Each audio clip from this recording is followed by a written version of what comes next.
You know, the goal right now is to just go back 1 hour earlier.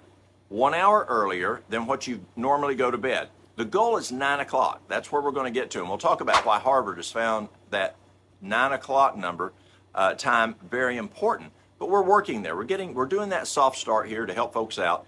And so if you go into bed at midnight, go to bed at 11. If you're going to bed at 2, go to bed at 1. We're trying to pull back a little bit and get to that 9 o'clock goal. And again, we'll get to that, the reasoning there. And the most important that we talked about is that trust in God. You know, just as she said yesterday, we're made to just eat. Well, sometimes we need some willpower, and God is great in giving us that willpower to say no. And we'll talk more about that no muscle a little later. But God's the one that does the healing. This is really cool. I had a lady come in yesterday, and she says, I need to tell you something. I need to tell you something. I'm so excited. And I said, what? She says, well, first I need to give credit to God. I said, well, if there's credit, it goes to God first. She says, yes, it goes to God. I'm doing so much better. I said, well, tell me, what's going on? She said, well, you know how I came in 3 years ago with polyps in my colon and cancerous polyps at that. I just got back from the doctor. There's no polyps, no cancer. It's totally gone. And I said, that goes to God. And God is the one who does the healing. Yes, we are able to point people in the direction that they need to go, as we're doing here. But ultimately, it's the power of God that does that healing. And we don't want to forget that.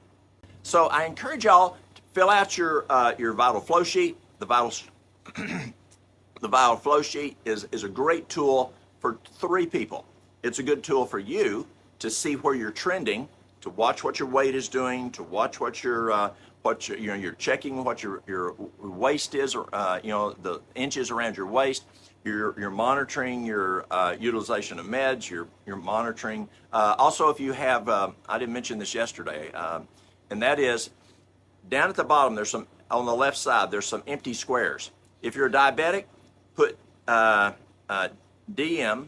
or BG, blood glucose, and you want to put your blood glucose there, whether you've got your morning, at least your morning blood glucose, your fasting, or if you do it 2-3 times a day, write those down every day. Also, if you have hypertension, you're on blood pressure meds, write your blood pressure down at least once a day. And if you do it several times a day, write those down also, because we want to monitor that trending. Where's that blood pressure going? Where's that glucose going? So as those numbers change, then it helps your physician, your healthcare provider, how to know to address your medications. It helps me know how you're doing, but also it's a great tool for your physician to look at, or your healthcare provider, as you're going through this program. And you say, Doc, let's say you had a glucose. I was talking to somebody yesterday. They're on metformin. Their glucose morning fasting is around 130, 140 every day. And I said, it's not too terrible bad. Let's see how we're doing in the program we're doing individually. And I said, you've got to monitor that glucose every day. He doesn't ever check his blood glucose.